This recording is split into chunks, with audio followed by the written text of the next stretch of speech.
ये Iran Israel war में पता है सबसे शॉकिंग चीज क्या है? यही कि ईरान अभी तक लड़ रहा है और सिर्फ लड़ नहीं रहा है, पेल भी रहा है भयंकर तरीके से। डिफेंस एक्सपर्ट का कहना है कि इस तरह का जज्बा ईरान से एक्सपेक्टेड नहीं था, लेकिन फिर भी ईरान अभी भी लड़ाई में बना हुआ है। Now, Iran's missile and drone campaign across the Gulf is escalating, and the United Arab Emirates is once again in the crosshairs. The reports indicate that the Iranian drones have struck oil storage facilities at the strategic hub of Fujairah in the United Arab Emirates.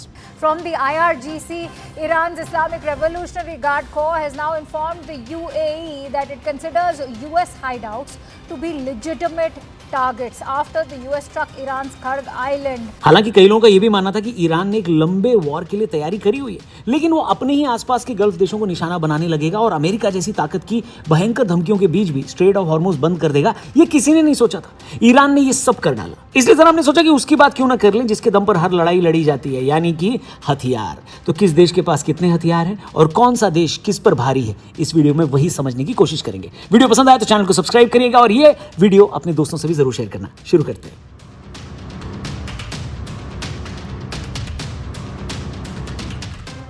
सबसे पहले Iran की बात करते हैं। Iran ने अभी तक इस वॉर में अपने एडवांस हथियार बाहर ही नहीं निकाले हैं।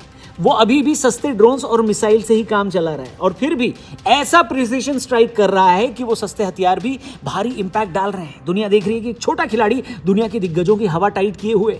और जैसा कि हमने बताया, ईरान की स्ट्रैटेजी अपने सबसे एडवांस हथियारों को बचा कर रखने की ही रही है ताकि वो एक डिसाइसिव सरप्राइज भी दे सके। इसमें ईरान के सबसे एडवांस हथियारों में से एक फतेह 2 जो एक हाइपरसोनिक मिसाइल है, जिसकी खासियत यह है कि वो ईरान की सबसे नई और खतरनाक मिसाइल है। इसकी रफ्तार मैक 5 यानी साउंड की स्पीड से भी तेज है।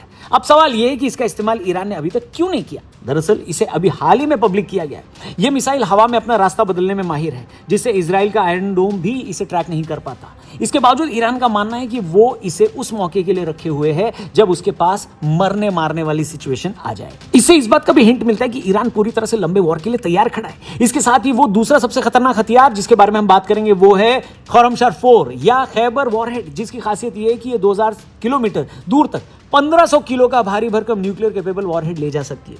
खास बात यह है कि यहां खैबर मिसाइल गाइडेड नहीं बल्कि बैलिस्टिक है, लेकिन इसकी स्ट्राइक कैपेसिटी इतनी सटीक है कि ये सीधे दुश्मन के कमांड सेंटर को मलबे में बदल सकती है। ऐसे ईरान के पास अरश-2 और सेल्फ डिस्ट्रॉइंग यानी आत्मघाती ड्रोन्स भी हैं, जो दुनिया के सबसे लंबे रेंज वाले कामिकाज ड्रोन्स में से एक है।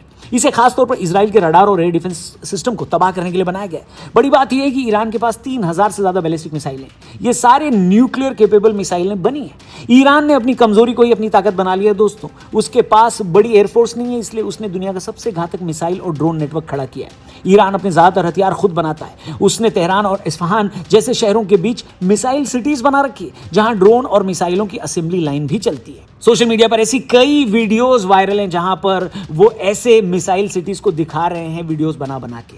ये केवल एक गोदाम नहीं है, बल्कि ईरान की army Islamic revolution guard corps का एक ऐसा मास्टर स्ट्रोक है जिसने गल्फ में पावर बैलेंस को बदल कर रख दिया है। ईरान ने अपने देश के अलग अलग हिस्सों में और खासकर पहाड़ों के नीचे बड़ी सुरंगों का नेटवर्क तैयार किया है। ये सुरंगें इतनी गहरी और मजबूत हैं कि इन पर दुनिया के सबसे पावरफुल बंकर बस्टर बमों का भी कोई खास असर नहीं होता। इन सेंटर्स में न केवल मिसाइलें रखी जाती हैं, बल्कि वहीं उनका प्रोडक्शन और असेंबली भी होती है। इन अड्डों की सबसे बड़ी खासियत है इनकी लॉन्चिंग कैपेबिलिटी। ईरान ने ऐसी टेक्नोलॉजी डेवलप की है कि मिसाइलों को सुरंग के अंदर से ही सीधे फायर किया जा सकता है, जिससे दुश्मन को यह पता लगाने का मौका ही नहीं मिलता कि हमला कहां से हुआ है। इंटरनेट पर जब भी इन मिसाइल शहरों के वीडियोस यानी इन मिसाइल सिटीज के वीडियो सामने आते हैं तो कई वेस्टर्न एनालिस्ट उसे CGI या AI बताकर खारिज करने की कोशिश करते हैं। उनका लॉजिक होता है कि इतनी बड़ी और एडवांस सुरंगें बनाना नामुमकिन है। हालांकि सच्चाई इसके ऑपोजिट है। ईरान ने समय समय पर अपनी ऑफिशियल मीडिया के जरिए इन अड्डों के वीडियोस जारी किए। इंटरनेशनल मिलिट्री एक्सपर्ट्स का मानना है कि ये वीडियो ईरान की साइकोलॉजिकल वॉरफेयर का हिस्सा है। ईरान ये मैसेज देना चाहता है कि अगर उसके सतह के ठिकानों पर हमला हुआ तो भी उसकी मिसाइल पावर सुरक्षित रहेगी और वो पलटवार करने में कैपेबल होगा। युद्ध के समय ये अंडरग्राउंड हेडक्वार्टर्स ईरान को 3 बड़े फायदे देते हैं। ट्रेडिशनल वॉर में दुश्मन सबसे पहले मिसाइल डिपो को ही निशाना बनाता है। ईरान के हथियार जमीन के नीचे होने के कारण सैटेलाइट्स की नजर से बचे रहते हैं। अब जब प्रोडक्शन यूनिट्स भी जमीन के नीचे है, इसलिए वॉर के दौरान भी हथियारों का प्रोडक्शन रुकता नहीं है। ईरान इन सुरंगों के जरिए अपनी मिसाइलों को एक शहर से दूसरे शहर तक जमीन के नीचे से ही पहुंचा सकता है, जिससे दुश्मन के रडार उन्हें ट्रैक नहीं कर पाते।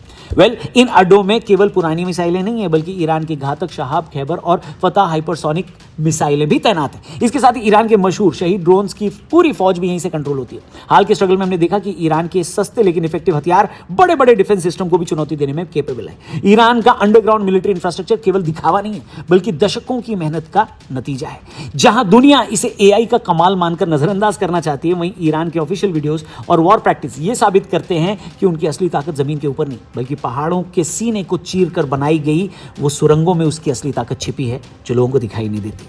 अब ईरान की बात हो गई, जरा अमेरिका और इजराइल की भी बात कर ही लेते।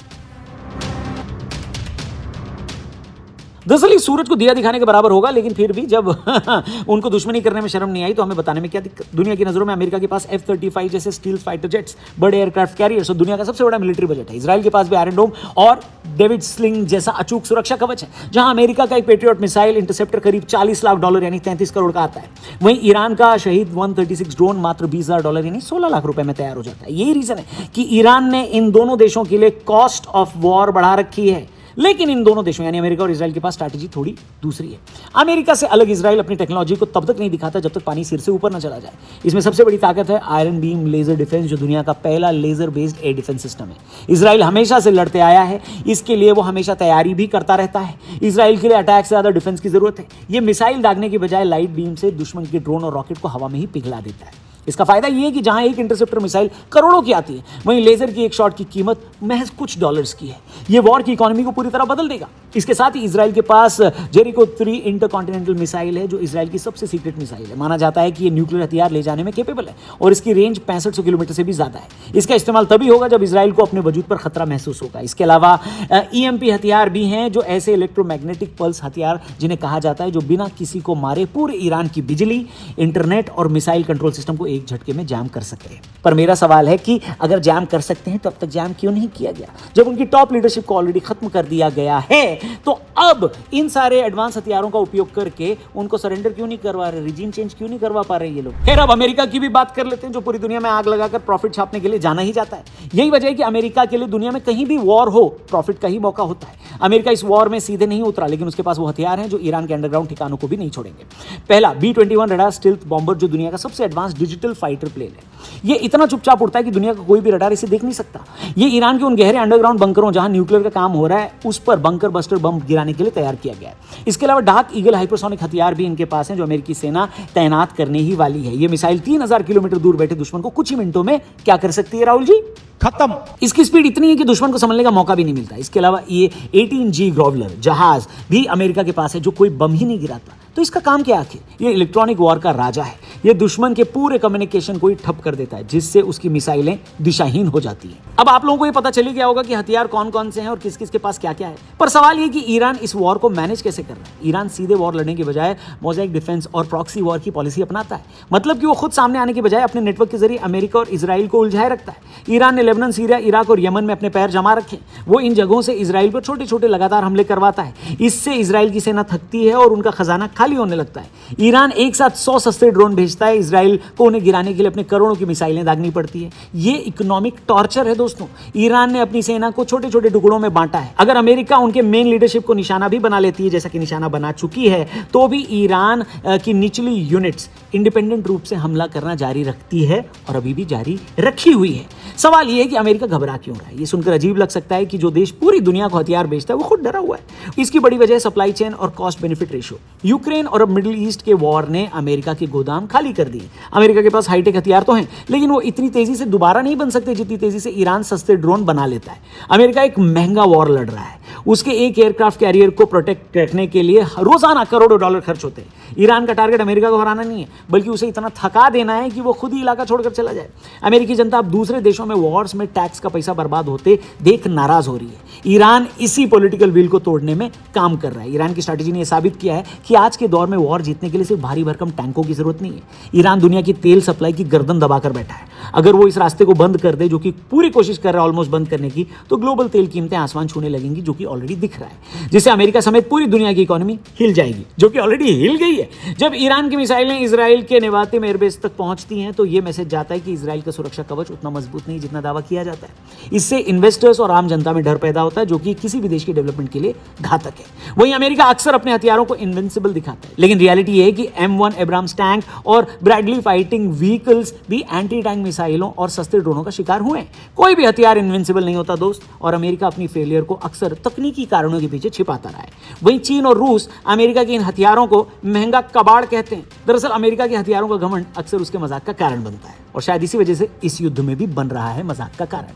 आप कमेंट करके बताइए किस कंट्री की स्ट्रेंथ, किस कंट्री की ताकत मीडिया नैरेटिव के हिसाब से आपको ज्यादा लगती है। आप ओवरऑल सोशल मीडिया में जब आर्टिकल्स पढ़ते हैं, देखते हैं, सुनते हैं, तो आपके हिसाब से कौन सा देश इस लड़ाई में सबसे स्ट्रांग खड़ा दिखाई देता है, उसके बारे में कमेंट सेक्शन में जरूर लिखिएगा। चैनल को भी जरूर सब्सक्राइब करिए। वीडियो पसंद आई तो इसे अपने दोस्तों से जरूर शेयर करिएगा। Thank you for watching. जल्दी मिलते हैं। जय हिंद।